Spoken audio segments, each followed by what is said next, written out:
Hi welcome to my channel. ನನ್ನ ಚಾನಲ್ಗೆ ಇನ್ಯಾರು ಸಬ್ಸ್ಕ್ರೈಬ್ ಆಗಿಲ್ಲ ಅಂದರೆ ಪ್ಲೀಸ್ ಸಬ್ಸ್ಕ್ರೈಬ್ ಆಗಿ ಹಾಗೆ ಪಕ್ಕದಲ್ಲಿರೋ ಬೆಲ್ ಐಕಾನ್ ಪ್ರೆಸ್ ಮಾಡೋದನ್ನು ಮಾತ್ರ ಮರಿಬೇಡಿ. ನಾನು ಇವತ್ತು ಸಿಂಪಲ್ ಆಗಿ ಹಾಗಲಕಾಯಿ ಕರಿ ಮಾಡೋದನ್ನು ತೋರಿಸ್ತಾ ಇದ್ದೀನಿ. ಅದಕ್ಕೆ ಒಂದು 1/4 kg ಆಗಷ್ಟು ಹಾಗಲಕಾಯಿನ ತೊಗೊಂಡಿದ್ದೀನಿ. ಅದಕ್ಕೆ ಈ ಥರ ರೌಂಡ್ ರೌಂಡ್ ಆಗಿ ಕಟ್ ಮಾಡಿ ಅದರಲ್ಲಿ ಮಧ್ಯದಲ್ಲಿರುವಂಥ ಬೀಜನ ತೆಗೆದು ಇಟ್ಕೊಂಡಿದ್ದೀನಿ. ಇದಕ್ಕೆ ನಾನು ಫಸ್ಟು ಒಂದು ಫ್ರೈ ಪ್ಯಾನ್ ಇಟ್ಕೊಂಡಿದ್ದೀನಿ. ಅದಕ್ಕೆ ಒಂದು 2 ಸ್ಪೂನ್ ಆಗೋಷ್ಟು ಎಣ್ಣೆನ ಹಾಕ್ಕೊಂಡು ಅದಕ್ಕೆ ನಾನೀಗ ಹೆಚ್ಚಿಟ್ಕೊಂಡಿರುವಂಥ ಹಾಗಲಕಾಯಿನ ಹಾಕ್ಕೊಳ್ತಾ ಇದ್ದೀನಿ. ಹಾಗಲಕಾಯಿನ ಹಾಕ್ಕೊಂಡು ಇದನ್ನು ಒಂದು 5 ನಿಮಿಷ ಚೆನ್ನಾಗಿ ಫ್ರೈ ಮಾಡ್ಕೊಳ್ಬೇಕು. ಇದೊಂಥರ ಡಿಫ್ರೆಂಟ್ ಆಗಿರುತ್ತೆ. ಇದು ಅನ್ನದ ಜೊತೆಗಾಗಲಿ ಚಪಾತಿ ಜೊತೆಗೆ ತುಂಬ ಚೆನ್ನಾಗಾಗುತ್ತೆ ಇದು ಕೂಡ. ಇದನ್ನ ಹತ್ರ ಚೆನ್ನಾಗಿ ಮಿಕ್ಸ್ ಮಾಡ್ಕೊಂಡಾದ ನಂತರ ಇದಕ್ಕೆ ಸ್ವಲ್ಪ ರುಚಿ ಅದಕ್ಕಷ್ಟು ಉಪ್ಪು ಹಾಗೆ ಒಂದು ಸ್ವಲ್ಪ ಅರಶಿನ ಹಾಕ್ಕೊಂಡು ಇದನ್ನು ಚೆನ್ನಾಗಿ ಮಿಕ್ಸ್ ಮಾಡಿ ಫ್ರೈ ಮಾಡ್ಕೊಳ್ತೀನಿ.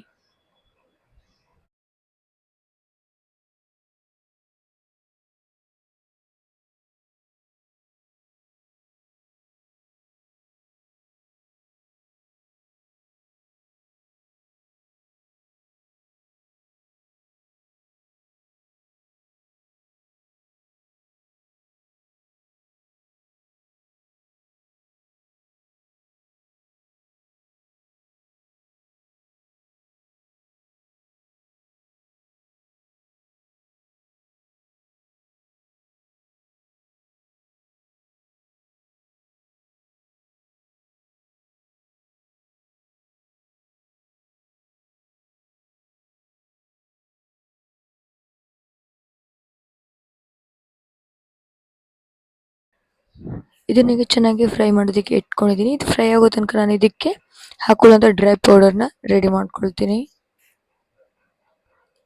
ಅದಕ್ಕೆ ನಾನು ಒಂದು ಸಣ್ಣ ಚಿಕ್ಕ ಕಡಾಯಿ ಇಟ್ಕೊಂಡಿದ್ದೀನಿ. ಅದಕ್ಕೆ ನಾನು 1 ಸ್ಪೂನ್ ಆಗೋಷ್ಟು ಎಳ್ಳು ಹಾಗೆ 2 ಸ್ಪೂನ್ ಆಗೋಷ್ಟು ಶೇಂಗಾನ ಹಾಕ್ಕೊಂಡು ಹಾಗೆ 1 ಸ್ಪೂನ್ ಆಗೋಷ್ಟು ಜೀರಿಗೆ ಹಾಗೆ ಚೆನ್ನಾಗಿ ಫ್ರೈ ಮಾಡ್ಕೊಳ್ತೀನಿ. ಸ್ವಲ್ಪ ಕಲರ್ ಚೇಂಜ್ ಆಗೋ ತನಕ ಇದನ್ನು ಚೆನ್ನಾಗಿ ಫ್ರೈ ಮಾಡ್ಕೊಳ್ಬೇಕು. ಫ್ರೈ ಮಾಡ್ಕೊಂಡಾದ ನಂತರ ಇದನ್ನು ಪೌಡರ್ ಮಾಡಿ ಇಟ್ಕೊಳ್ಬೇಕು. ಸೈಡಿಗೆ ತರಿಯಾಗಿ ಪೌಡರ್ನ ಮಾಡಿ ಸೈಡಿಗೆ ಇಟ್ಕೊಳ್ತೀನಿ. ಇದೀಗ ಸಾಕು, ಇಷ್ಟು ಚೆನ್ನಾಗಿ ಎಳ್ಳೆಲ್ಲ ಕೂಡ ಚೆನ್ನಾಗಿ ಒಡ್ತಾ ಇದೆ, ಹಾಗಾಗಿ ಸಾಕಾಗುತ್ತೆ ಇದು. ಹಾಗೆ ಹಾಗಲಕಾಯಿ ಕೂಡ ಚೆನ್ನಾಗಿ ಫ್ರೈ ಆಗಿದೆ.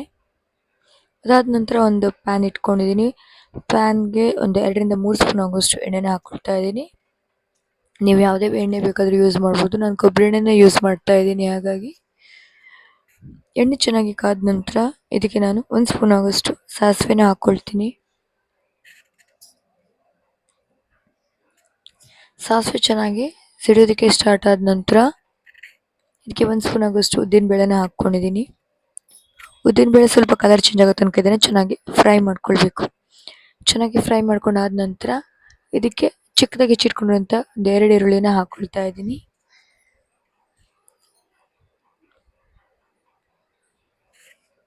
ಚಿಕ್ಕದಾಗಿ ಸ್ವಲ್ಪ ಉದ್ದುದಾಗಿ ಹೆಚ್ಕೊಂಡಿದ್ದೀನಿ, ತುಂಬ ಏನು ಚಿಕ್ಕದಾಗಿ ಹೆಚ್ಕೊಂಡಿಲ್ಲ ನಾನು.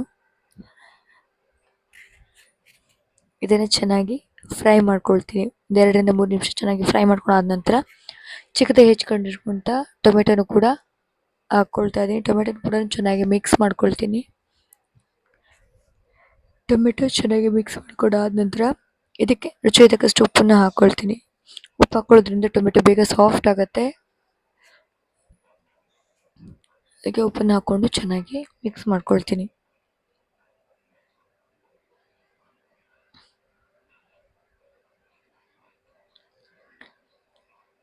ಇದಕ್ಕೆ ಈಗ ಮಸಾಲಾನ ಹಾಕ್ಕೊಳ್ತಾ ಇದ್ದೀನಿ.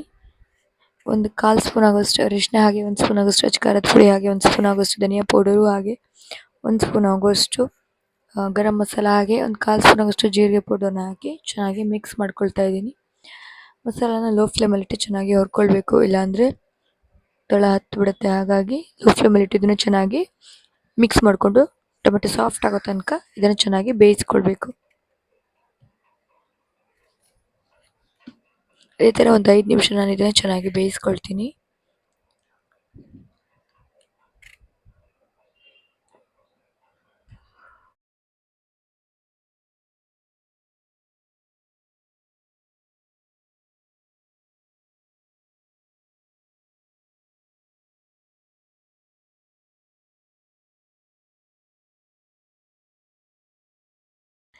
ಇದೀಗ ಚೆನ್ನಾಗಿ ಸಾಫ್ಟ್ ಆಗಿದೆ. ಇದಕ್ಕೆ ನಾನೀಗ ಒಂದು ಕಪ್ ಆಗುವಷ್ಟು ನೀರನ್ನು ಹಾಕೊಳ್ತಾ ಇದ್ದೀನಿ. ನೀರನ್ನ ಹಾಕಿ ಚೆನ್ನಾಗಿ ಮಿಕ್ಸ್ ಮಾಡಿಕೊಂಡು ಒಂದು ಕುದಿ ಬರೋ ತನಕ ಇದನ್ನು ಚೆನ್ನಾಗಿ ಕುದಿಸ್ಕೊಳ್ಬೇಕು. ಇದೀಗ ಚೆನ್ನಾಗಿ ಕುದಿ ಬರ್ತಾ ಇದೆ. ಕುದಿ ಬಂದ ನಂತರ ಈಗ ನಾನು ಫ್ರೈ ಮಾಡಿ ಇಟ್ಕೊಂಡಿರುವಂತಹ ಹಾಗಲಕಾಯಿನ ಹಾಕಿ ಇದಕ್ಕೆ ಚೆನ್ನಾಗಿ ಮಿಕ್ಸ್ ಮಾಡ್ಕೊಳ್ತೀನಿ. ಚೆನ್ನಾಗಿ ಮಿಕ್ಸ್ ಮಾಡ್ಕೊಂಡಾದ ನಂತರ ಇದನ್ನು ಕವರ್ ಮಾಡಿ ಒಂದು 5 ನಿಮಿಷ ಮೀಡಿಯಂ ಫ್ಲೇಮಲ್ಲಿ ಇಟ್ಟು ಇದನ್ನು ಚೆನ್ನಾಗಿ ಬೇಯಿಸ್ಕೊಳ್ತೀನಿ.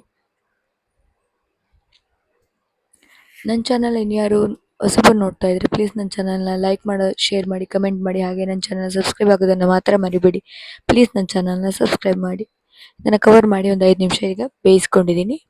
ಈಗ ಹಾಗಲಕಾಯಿ ಕೂಡ ಚೆನ್ನಾಗಿ ಬೆಂದಿದೆ.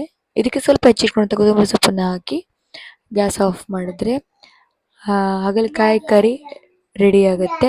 ಇದು ನಿಮ್ಗೆ ಇಷ್ಟ ಆಗುತ್ತೆ ಅಂದ್ಕೊಳ್ತೀನಿ. ಇಷ್ಟ ಆಗಿದ್ದರೆ ಲೈಕ್ ಮಾಡಿ, ಶೇರ್ ಮಾಡಿ, ಕಮೆಂಟ್ ಮಾಡೋದನ್ನು. ಹಾಗೆ ನಾನೀಗ ಲಾಸ್ಟ್ನಲ್ಲಿ ರುಬ್ಬಿಟ್ಕೊಂಡಿರುವಂಥ ಮಸಾಲಾನ ಹಾಕಿ ಮಿಕ್ಸ್ ಮಾಡ್ಕೊಳ್ತೀನಿ. ಈಗ ಇದು ರೆಡಿ ಆಗಿದೆ.